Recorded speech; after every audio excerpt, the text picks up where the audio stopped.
L'Algérie. Prochaine bombe migratoire en France? Le scénario d'une fuite massive des habitants de ce pays de 42 millions d'habitants en cas de crise majeure due à l'après-Bouteflika est un des plus gros soucis d'Emmanuel Macron, craignant à gérer cela à la fin de son quinquennat, ainsi que le rapporte la presse.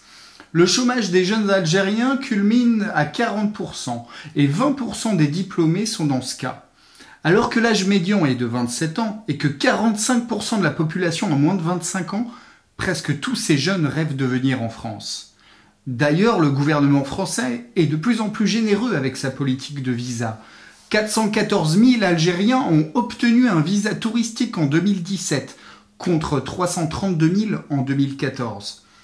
Les détenteurs de ce type de visa sont censés rentrer au pays après quelques mois, mais il est notoire que beaucoup restent en France, on entre légalement et on demeure clandestinement. D'autant que la situation économique de l'Algérie se dégrade. Au niveau économique, la fin de la rente pétrolière et gazière se précise, les experts anticipant la fin des exportations de gaz en 2030, hors gaz de schiste, dont l'exploitation n'est pas assurée. Côté pétrole, la production algérienne est passée sous la barre du million de barils jour en 2018 contre 2 millions en 2007. Selon l'Office national des statistiques en date du 12 janvier 2019, durant le troisième trimestre 2018, la branche des hydrocarbures dans son ensemble a baissé de 7,8%, la production de pétrole brut et de gaz naturel a décliné de 3% et le raffinage de pétrole brut de 12%. Alors que 60% des recettes budgétaires et 95% des recettes en devises dépendent des hydrocarbures, la crise se précise à moyen terme. Les réserves algériennes de change, qui étaient de 170 milliards d'euros en 2014, avant l'effondrement des cours de pétrole, ne sont plus que de 62 milliards début 2019, et selon les projections, elles atteindront 34 milliards en 2021. De toute façon, la rente des hydrocarbures a été largement dilapidée et évadée par le régime. Environ 600 milliards de dollars ayant été sortis du pays entre 2010 et 2015 avant la chute des cours.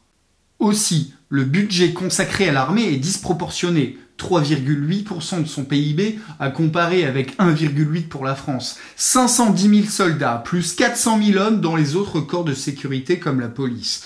Le pays aligne près de 500 chars et 240 avions de combat russes. À elle seule, l'Algérie représente 46% des importations d'armes de l'Afrique.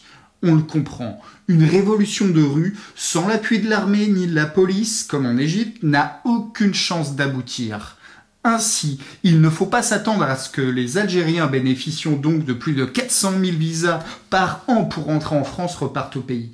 Il faut s'attendre à ce que parmi les 122 000 clandestins entrant en France chaque année sous le nouveau vocable de migrants, les demandeurs d'asile, se compte de plus en plus d'Algériens à l'avenir. Ce chiffre a déjà grimpé de 22% entre 2017 et 2018. Je parle du nombre des demandeurs d'asile. Sachant que le budget voté pour la reconduite à la frontière des clandestins a baissé et que le budget dédié à l'hébergement des clandestins a été revalorisé à plus de 2 milliards d'euros, il faut s'attendre à toujours plus d'Algériens légaux ou non en France. Concernant les étudiants étrangers, ils sont moins de 40% à décrocher un niveau de licence M1 et 30% arrivent seulement à un troisième cycle.